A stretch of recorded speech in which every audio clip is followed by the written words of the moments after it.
is at 6 p.m. on the 18th of January 2008 in a residential home in Jeff Davis County, Georgia, USA. 52-year-old Gary and his wife Rita were preparing dinner. Just then the phone at home suddenly rang, and on the other end was their daughter Nicole. Panicked and desperate cries. "Oh my God, someone is shooting at me. Someone is shooting at my car." The whole house immediately became alert. Gary tried to stay calm and asked where Nicole was, but before he could say anything, the call was cut off.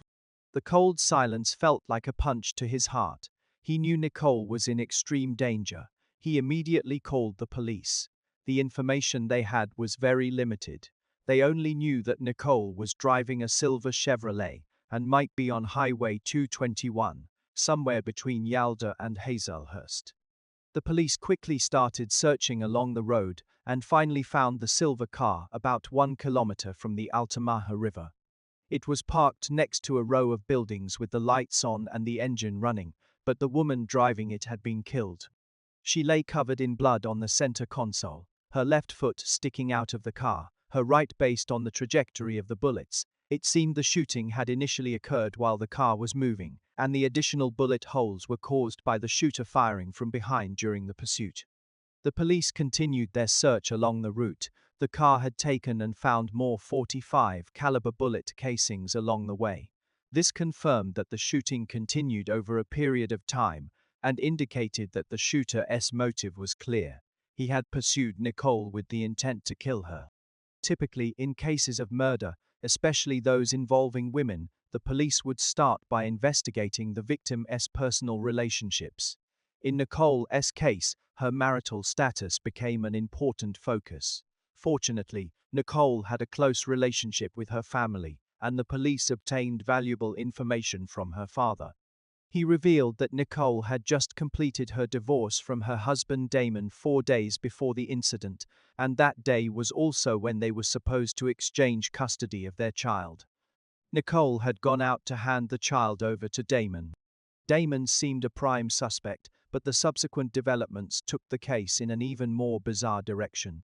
Just as the police were about to begin their investigation, they received a report from the Montgomery County Police Department, where Damon had reported the incident. Around 6 also present at the police station were Damon's mother, Sonia, and their 2 young children, his 2-year-old Elijah and 6-year-old Gabriel.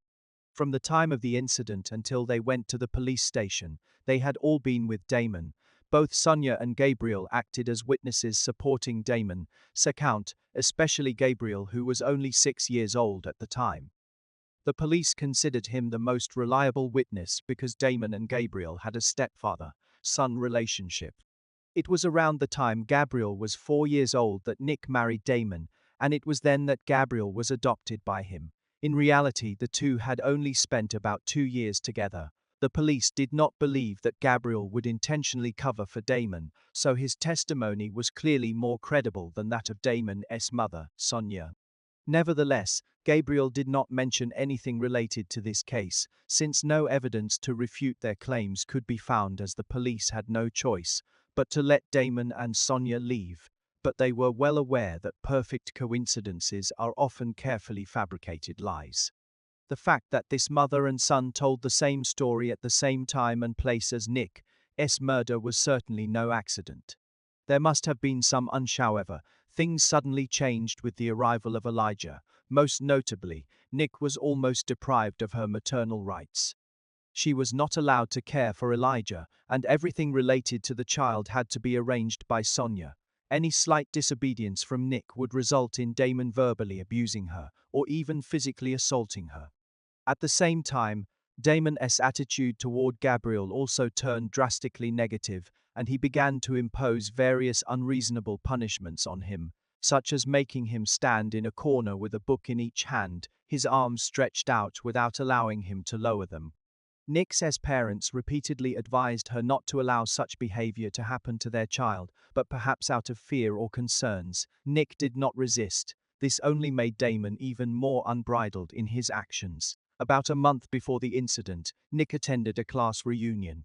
Since she had not informed Damon in advance, this caused him great anger. He stormed into the reunion and even pulled out a machete, threatening to kill Nick. It was only when someone called the police that the situation was resolved, and the two were separated.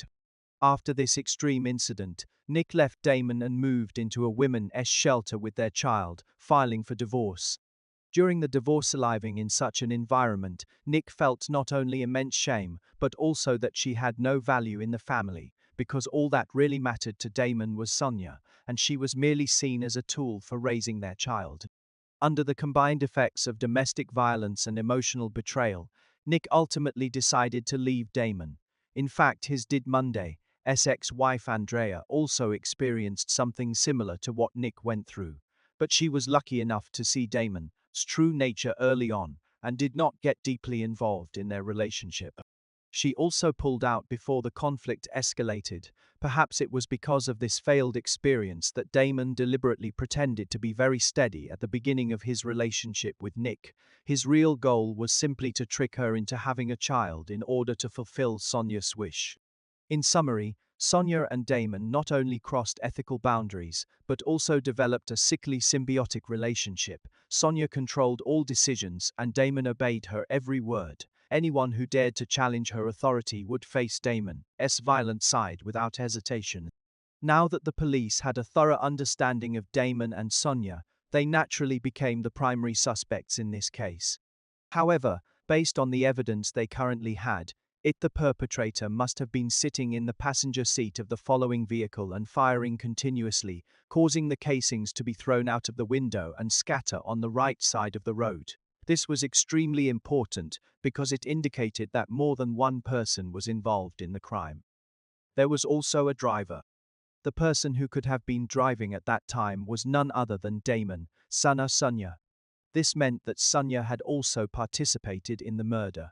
However, what was even more crucial was that the police discovered a detail that had previously been overlooked.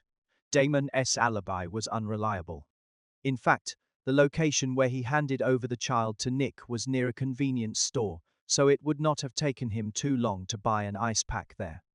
Through practical tests, the police determined that if Damon had driven at a speed of 90 miles per hour, it would have been entirely possible for him to catch up with Nick's car, commit the murder, and then arrive at the Montgomery County Police Station before 6:20 p.m. to pretend to report the crime. As for Gabriel, who was present at the time, why did he never mention this? The police speculated that he might have been influenced. However, during this search, the police did not find the key weapon used in the crime, nor any other direct evidence. The situation suddenly became tense as Damon and Sonia were only being held temporarily. If the police could not locate the .45 caliber pistol or other direct evidence within the prescribed time, they would be forced to release them. Even if they chose to prosecute, it would be very difficult to convict them. Just as the investigation reached a critical stage, an informed individual named James provided important information. James was a friend of Sonia's younger son, Mark. He revealed that a few weeks before the crime, Sonia had offered him $25,000 to kill Nick. At first, James thought she was just speaking out of anger, given that Damon and Nick were in a custody battle at that time, so he didn't take it seriously. But later, it became clear that Sonia was serious. From that moment on, James began to consider the possibility of committing the murder. James also mentioned that Mark owned a .45 caliber pistol and had practiced shooting in the backyard of James' house with it. However, James did not believe Mark could have been involved in the crime because his relationship with Sonia and Damon was not good. Mark had moved the bullet was left there during those practice sessions.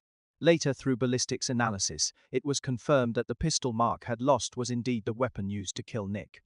It was also established that Mark himself had nothing to do with this case. He was merely a poor man abandoned by his mother and brother. Sonia and Damon threw the gun away in order to avoid police investigation, with the intention of later blaming Mark for the crime. It is worth mentioning that during the period they were detained, Sonia and Damon were separated for the longest time in their lives. Unable to see each other, Sonia suffered greatly and even resorted to an unscrupulous plan attempting to communicate with Damon through other inmates in prison. However, the prison authorities quickly uncovered her scheme. In one intercepted note, Sonia wrote some extremely ambiguous words: "You will lie in my arms again. I will let you be completely free, soon as we will both get what we want. This note not only confirmed their illicit relationship, but also helped the police understand the motive behind the crime. The police believed that Sonia and Damon wanted to form a complete family, but since they were mother and son and could not have children naturally, Nick unfortunately became a tool for them to achieve in the end. Both Sonia and her son Damon were sentenced to life imprisonment, with an additional 30 years. This meant that there was almost no possibility of them being released. They would spend the rest of their lives in prison.